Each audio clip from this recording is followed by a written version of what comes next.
And then my book is called A Tour on the Underground Railroad along the Ohio River. And so where I'm sitting right now is in my office, but it's also the Amanda and James Mount House, and it's on the National Park Service National Underground Railroad Network. These two people were slaveholders, and they're on the network because we have documents that show there are runaway slaves that left to join for the Union.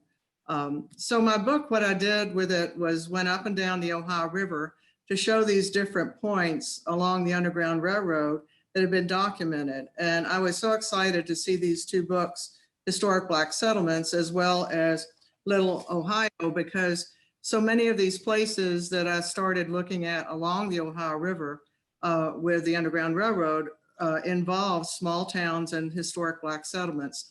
So I think we'll learn a lot tonight, and we'll have a really good time. Just a little bit on the book that I wrote is that to follow this book, you can go east to west or west to east along the Ohio River. You can start down in Owensboro in Kentucky on the slave side. And what I started finding were all these connections among people on both sides of the river that helped each other as conductors, or they were freedom seekers. And when they made it to safety, they ended up becoming Underground Railroad conductors themselves. An example is Harriet Beecher Stowe's book in Cincinnati. She actually used a lot of the characters in her books were Kentuckians who ended up in Ohio. Josiah Henson, for instance, in Owensboro, who was enslaved, was the model for her Uncle Tom.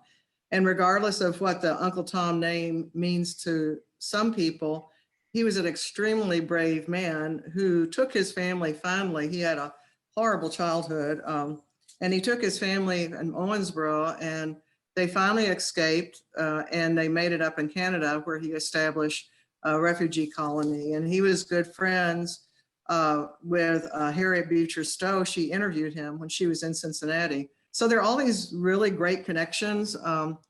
When you go up the river, you'll see in Louisville, which was the slave trade town, there was a lot of people who were held in jails and sold down the river. That was the south side, but then you go immediately on the north side of the river, and you have these people lining up sort of along the river to help people escape to freedom.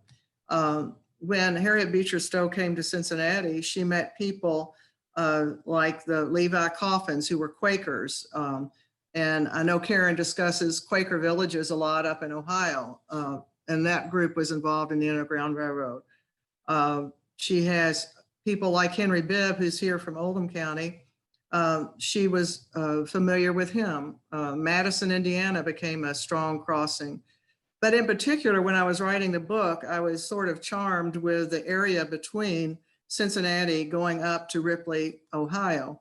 And that's because, first of all, it's well preserved and it's beautiful scenery.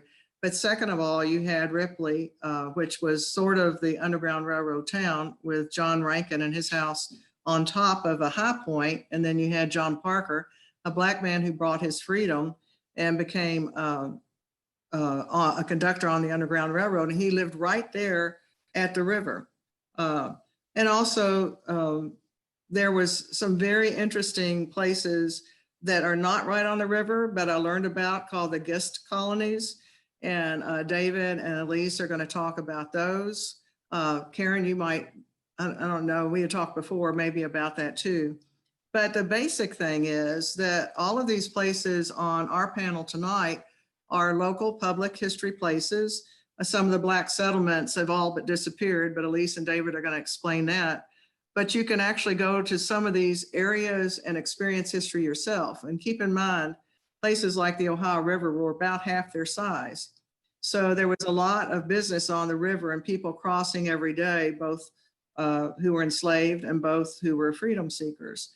And the border of the Ohio River and some of these small towns that we're going to discuss tonight were not necessarily, when people arrived there who were freedom seekers or who had been enslaved, you would think on the free side of the Ohio area that they would have been welcomed in the community. But I find that in tonight's stories, we'll probably find different places. So I'm delighted to be here. Welcome to the John and James Mount House. which is on the National Park Service again, under National Underground Railroad Network. And I have to tell you, when I was writing my book, I was amazed along the Ohio River. All these small towns they have a lot of pride. A lot of times there's small museums, historical markers. You know, you can just go and visit these places and have a ball. That's what, when I wrote my book, it took me about a year. My husband and I would just travel out, and it was, when you come across communities like a German community, and then all these places along the river have parks for children. And I mean, it's really fun. And I'm very impressed. Like I said, my favorite place is between Cincinnati. They have a beautiful scenic driveway, but I know there's some north in Ohio that I don't know about. Anyway, thank you all so much.